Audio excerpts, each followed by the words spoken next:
आज सभी एक थीम बेस्ट वेडिंग आउटफिट्स में थे। क्रीम कलर के कुर्ते और पजामे के कॉम्बिनेशन में आज सिंघानिया मैंशन के सभी आदमी कहर ढा रहे थे। उनको एक साथ देखकर ऐसा लग रहा था जैसे आज ट्रेडिशनल वियर में सारे मॉडल्स रैंप वॉक करने वाले थे। हैंडसम आदमियों की ये टोली आर्य की शादी में होटल के लिए निकल गई।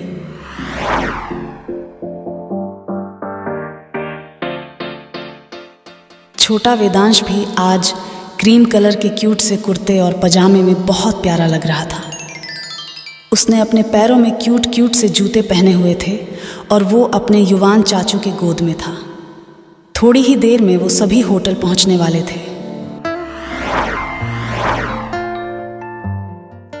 वो 7 स्टार होटल बहुत बड़ा और शानदार होटल था। दूर से ही उस होटल की चमक और शान दिखाई देती थी और आज उस 7 स्टार होटल के सामने ताजमहल भी फीका लगने लगा था। शहर का सबसे बड़ा ये होटल भी सिंघानिया परिवार का ही था।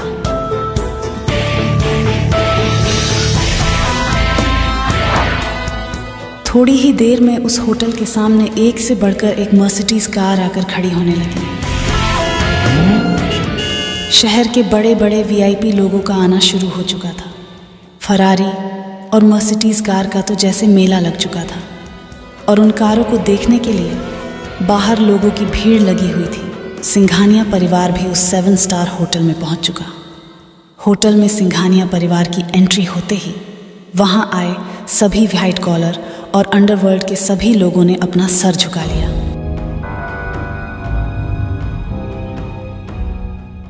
उनमें से ऐसे कई लोग थे जिन्होंने सिंघानिया परिवार को आज पहली बार देखा था, वरना तो वो सिर्फ नाम से ही जानते थे। अब सिर्फ आर्य का ही इंतजार था। आर्य के दादाजी बेताबी से उसका इंतजार कर रहे थे। वो इस शादी से बहुत खुश थे और चाहते थे कि ये शादी अच्छी तरह से निपट जाए। दरअसल आर्य को एक इम्पॉर्टेंट मीटिंग अटेंड करनी पड़ी, जिसकी वजह से उसे आने में देर लग रही थी। दूसरी तरफ उसी होटल के एक रूम में अवनी दुल्हन के जोड़े में तैयार हो रही थी। मेकअप आर्टिस्ट उसका मेकअप कर रही थी। थोड़ी देर में वो बिल्कुल तैयार हो गई। लाल रंग के इस शादी के जोड़े में वो काफी खूबसूरत लग रही थी। तभी अवनी की एक फ्रेंड उसकी तरफ निहारते हुए बोली, ओह माय गॉड अवनी, कितनी खूबसूरत लग रही है यार तू।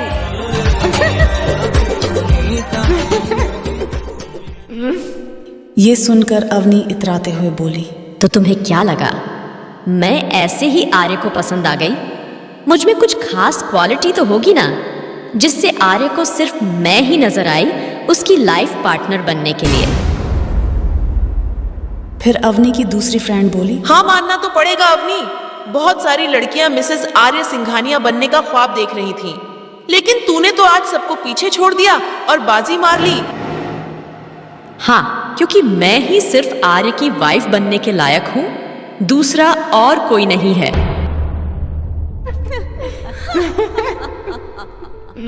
ये कहते हुए वो सब हंसने लगी।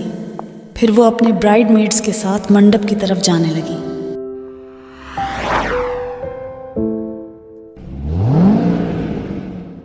तभी एक चमचमाती वाइट रंग की फरारी कार होटल के बाहर आकर रुकी और ढेर सारे बॉडीगार्ड उस कार के पास आकर खड़े हो गए। सिंघानिया परिवार को छोड़कर बाकी सबकी नजरें उसी कार पर थीं।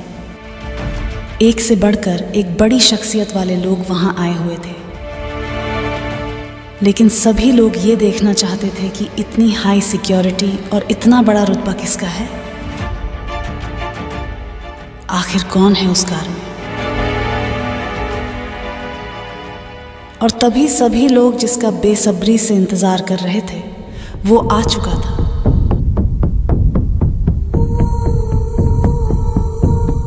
आर्य दूल्हे की ड्रेस में बिल्कुल रेडी था। उसने भी क्रीम कलर की शेरवानी पहनी हुई थी। ग्रीन कलर का कुंदन का बड़ा सा हार और उसके ड्रेस से मैच करता हुआ सेहरा। इस लुक में वो बेहद खूबसूरत राजकुमार की तरह लग रहा था। जब वो कार से बाहर आया तो सिंघानिया परिवार के साथ वहां खड़े सभी लोग आर्य को देखते ही रह गए।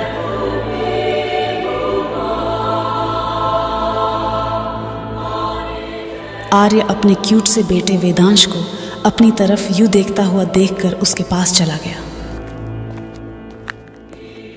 उसे अपने गोद में उठाकर उसके माथे को चूम लिया।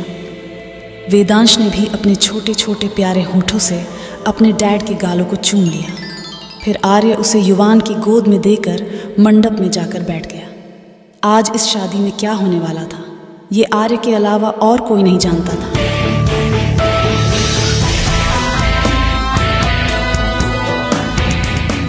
फिर अवनी भी मंडप में आ गई। उसके आने के बाद शादी की सारी विधियां होनी शुरू हो गई। सभी लोग खुश थे। सारी रस्में कस्में और मंत्र उच्चारण के बाद पंडित जी ने आर्य को अवनी की मांग भरने के लिए कहा। ठीक उसी टाइम वहां लगे म्यूजिक सिस्टम में एक रिकॉर्डिंग बजना शुरू हो गई।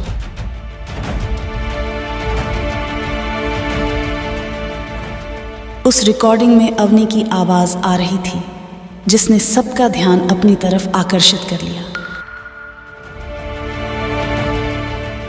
जिसमें वो साफ साफ अपने मुंह से ही कबूल रही थी कि वो आर्य से क्यों शादी कर रही है। अवनी की असलियत सबके सामने आने के बाद सभी लोग अवनी की तरफ देखने लगे। अवनी रिकॉर्डिंग सुनते ही ताव में आ गई।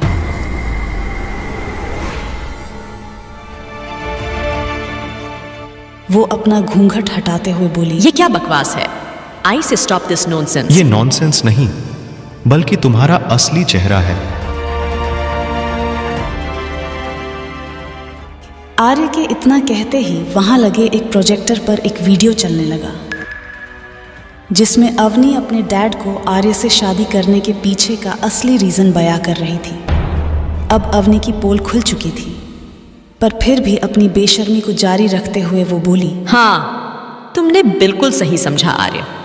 मैं तुमसे ये शादी तुम्हारी दौलत, शोहरत और प्रॉपर्टी के लिए ही करना चाहती थी, तो इसमें गलत क्या है? आज की दुनिया में किसी पैसे से प्यार नहीं है। तभी युवान विवेक की तरफ देखते हुए बोला, भाई बेशर्मी तो देखो इस लड़की की। फिर आर्य अपनी सर्द आंखों से उसकी तरफ घूरते हुए बोला, इतने सालों में क्या तुम ये नहीं जान पाई कि आर्य सिंघानिया को धोखा देना तुम्हारे लिए कितना महंगा पड़ सकता है? अवनी ये जानती थी कि अब वो जिंदा बचने वाली नहीं है, इसलिए वो डायरेक्टली आर्य को ब्लेम करने लगी। ओके, फाइन, मैं समझ गई कि तुम्हें मेरे इरादों का पता चल चुका है और तुम्हारे एक इशारे पर मुझे और मेरे घर वालों को अपनी जिंदगी से हाथ धोना पड़ सकता है। लेकिन सच तो यही है मिस्टर आर्य सिंघानिया, कि कोई लड़की ऐसी बनी ही नहीं है कि जो तुम्हें झेल सके। तुम्हारे गुस्सैल और एरोगेंट नेचर को देखते हुए मुझे नहीं लगता कि कोई भी लड़की तुमसे शादी करने के लिए रेडी होगी। अवनी की इस बात को सुनकर वहां खड़े सभी लोग हैरानी से आर्य और अवनी को देखने लगे, लेकिन सिंघानिया परिवार के मामले में बीच में बोलने की हिम्मत किसी में नहीं थी। अवनी की जो भी फ्रेंड्स वहां आई हुई थी, वो सभी वहां से दबे पाव खिसकने लगी, क्योंकि वो अवनी के चक्कर में मरना नहीं चाहती थी। और इस बात को वहां आए सभी लोग जानते थे कि सिंघानिया परिवार 1 मिनट में ही किसी की भी जिंदगी बर्बाद कर सकता था।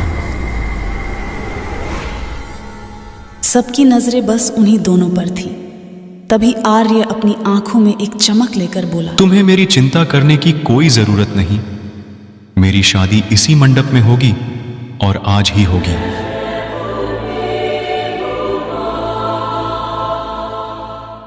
सिंघानिया परिवार के साथ बाकी के लोग भी हैरान होकर आर्य को देखने लगे।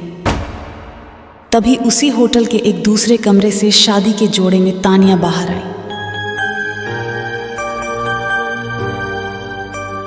आर्य ने पूरी तैयारी पहले से ही कर रखी थी। फिर वो तानिया के पास गया और तानिया का हाथ पकड़ते हुए मंडप तक ले आया। तानिया को देखकर अवनी और बाकी के सभी लोग बस देखते ही रह गए। तानिया खूबसूरत तो पहले से ही थी, लेकिन शादी के जोड़े में तो बिल्कुल किसी ख्वाबों की मलिका बेहद हसीन लग रही थी। तभी दादाजी बोले, ये सब क्या हो रहा है और कौन है ये लड़की? फिर बीच में युवान दादाजी की बात को काटते हुए बोले, दादाजी, ये जो भी है पर इस मेकअप की दुकान अवनी से तो फॉर बेटर है। थैंक गॉड आपने मेरी सुन ली। फिर आर्य पंडित जी की तरफ देखते हुए बोला। पंडित जी ने मंत्र पढ़ना शुरू किया। तानिया बहुत ही नर्वस और बेचैन थी। आज उसकी शादी हो रही थी। आज उसकी जिंदगी का सबसे बड़ा दिन था, पर उसका कोई भी अपना वहां मौजूद नहीं था।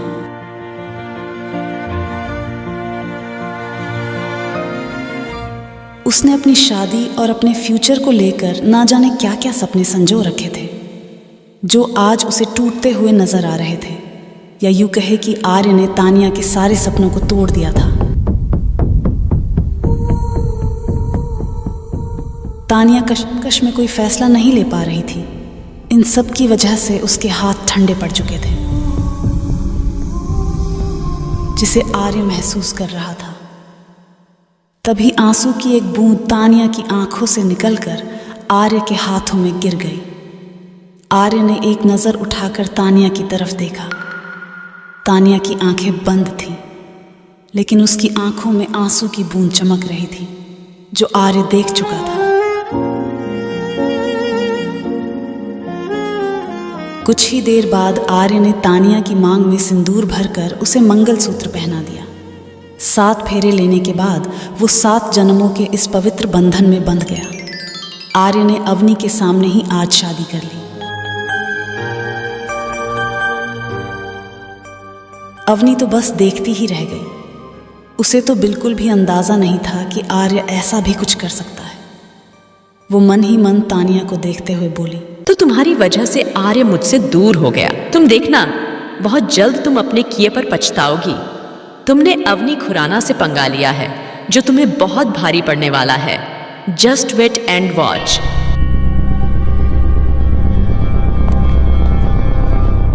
ये कहते हुए वो वहां से पांव पटकते हुए चली गई। युवान तो बहुत खुश था। वो तो बिल्कुल नहीं चाहता था कि उसके भाई की शादी अवनी से हो। वो इसलिए भी खुश था क्योंकि तानिया उसे बहुत स्वीट और प्यारी लग रही थी। आर्य तानिया को दादाजी के पास लेकर गया और तानिया को उनके पैर छूने के लिए बोला। आर्य और तानिया ने दादाजी से आशीर्वाद ले लिया। तभी आर्य ने अपने डैड अनिल जी को देखा। चैतन्य जी ने उन्हें इशारे से हाँ कहते हुए अपना सिर हिलाया। फिर दोनों ने उनके पैर छुए और अनिल जी ने दोनों को आशीर्वाद दिया। तभी युवान चहकते हुए अपने भाई और भाभी को हग करते हुए बोला, कंग्रेचुलेशंस भाई एंड भाभी। युवान के बाद बारी बारी से विवेक और अनय भी उन्हें कंग्रेचुलेट करते लगे। फिर आर्य के एम्प्लॉयर्स भी अपने बॉस और अपनी नई मैडम को कंग्रेचुलेट करने लगे। सभी लोगों ने बधाइयाँ दी और धीरे धीरे वो 7 स्टार होटल खाली होता चला गया। सिंघानिया परिवार की कार अब सिंघानिया मैंशन की तरफ जाने लगी। आर्य और तानिया एक कार में थे और बाकी सब दूसरी कारों में। मैंशन पहुंचने के बाद आर्य और तानिया कार से बाहर आए। दादाजी और बाकी सब पहले ही वहां पहुंच चुके थे। उनके स्वागत के बाद दादाजी के इशारे पर तानिया ने चावल से भरे कलश को अपने दाएं पैर से गिराकर सिंघानिया मैंशन में अपना कदम रख दिया।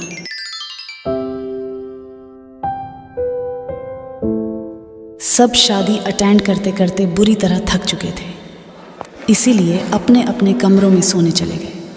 तानिया को भी आर्य के कमरे में पहुंचा दिया गया। वहां आकर तानिया हैरानी से कमरे की एक एक चीजों को देखने लगी। सारी चीजें अच्छी तरह से रखी हुई थी। कमरे का थीम पूरा वाइट था। कुछ पेंटिंग्स भी लगी हुई थी जो काफी खूबसूरत और महंगी लग रही थी। रूम से अटैच्ड एक बालकनी भी था जो ग्लास डोर से होकर जाया जाता था। बेडरूम से अटैच्ड और भी रूम्स थे। फिर तानिया की नजर आर्य के बड़े से मुलायम बिस्तर पर गई, जो कि सफेद लिली और गुलाब से सजा हुआ था, जो कि उनके फर्स्ट नाइट के लिए प्रिपेयर किया गया था। यह देखकर तानिया की आंखें बड़ी हो गई। उसे घबराहट होने लगी और वो सोचने लगी कि आर्य उसके साथ क्या करने वाला है। कहीं आर्य ने यह शादी उसका फायदा उठाने के लिए तो नहीं की थी।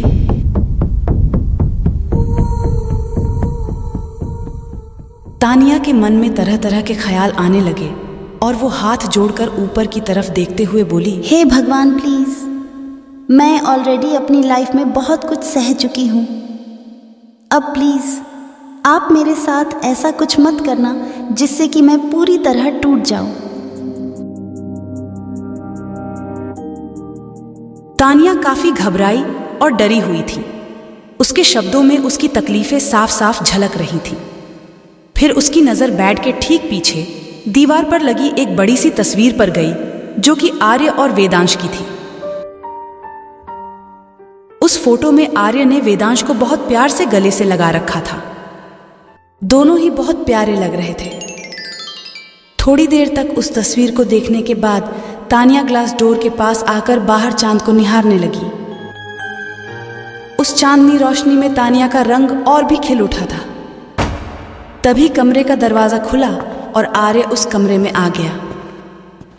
कमरे में आते ही उसकी नजर सबसे पहले अपने बेड की तरफ पड़ी जो कि फूलों से बिल्कुल सजी हुई थी। फिर उसने तानिया की तरफ अपनी नजरें घुमाई। चांद की रोशनी में तानिया का फेस शाइन कर रहा था, जिसकी वजह से वो बेहद खूबसूरत लग रही थी। तानिया चांद को निहारने में इतनी बिजी थी कि उसे एहसास ही नहीं हुआ कि आर्य रूम में आ चुका था। फिर आर्य ने उसके कंधे पर हल्के से अपना एक हाथ रखा, जिससे तानिया हड़बड़ाकर उसकी तरफ देखने लगी। तानिया ने एक नजर आर्य को देखा, फिर अगले ही पल उस बेड को जो कि फूलों से सजा हुआ था, जिसे देखकर वो डर से थोड़ी पीछे हो गई और अपनी नजरें झुका ली। आर्य समझ गया कि तानिया घबरा रही है। यह देखकर आर्य को एक शरारत सूझी। उसने अपनी एक उंगली से तानिया के चिन्ह को ऊपर किया और उसके कंधे को पकड़कर बेड की तरफ मुंह करते हुए बोला, देखो ना, आज हमारे लिए कितनी तैयारियां की गई हैं। आई थिंक हमें उनकी इस मेहनत को बर्बाद नहीं करना चाहिए। ये सुनते ही तानिया का दिल जोर जोर से धड़कने लगा। आर्य भी तानिया की तरफ धीरे धीरे बढ़ने लगा, जिसे देखकर तानिया की घबराहट कई गुना बढ़ गई। तानिया डर के मारे एक एक कदम पीछे हटने लगी। आर्य भी उसकी धड़कनें बढ़ाने के लिए उसकी तरफ एक एक कदम आगे बढ़ने लगा। अब तानिया के पास पीछे हटने के लिए बिल्कुल भी जगह नहीं बची थी। वो पीछे की दीवार से बिल्कुल सट चुकी थी। आर्य ने अपने दोनों हाथों के मजबूत घेरे से तानिया का रास्ता ब्लॉक कर दिया। दोनों के बीच अब कम फासले रह गए थे। तानिया ने घबराहट में अपनी आंखें बंद कर ली।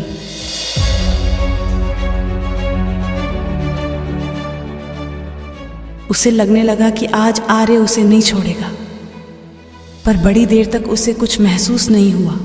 आर्य का उसके करीब आने का एहसास नहीं हुआ, तो उसने धीरे धीरे अपनी आंखें खोली और देखा कि आर्य उससे दूर खड़ा था। फिर वो अपनी सर्द आवाज में बोला, डोंट वरी, मैंने ये शादी तुम्हारा फायदा उठाने के लिए नहीं की है। सुनकर तानिया आर्य को हैरान आंखों से देखने लगी, क्योंकि वो आर्य के बारे में कितना कुछ बुरा सोच रही थी। लेकिन आर्य का ये बिहेव देखकर उसे थोड़ी राहत मिल गई थी। तभी आर्य के कमरे में क्यूट सा वेदांश अंदर आया। वो अपने छोटे छोटे कदमों से आर्य के पैरों के पास आकर आर्य के पैरों में छुपते हुए अपनी प्यारी आंखों से तानिया को देखने लगा। आर्य ने उसे अपनी गोद में उठा लिया और उसे चूमते हुए बोला, मेरे बेबी को निन्नी नहीं आ रही है। बेटा, आप अभी तक क्यों जाग रहे हो? कोई बात नहीं, आज आपके डैडी आपको सुलाएंगे।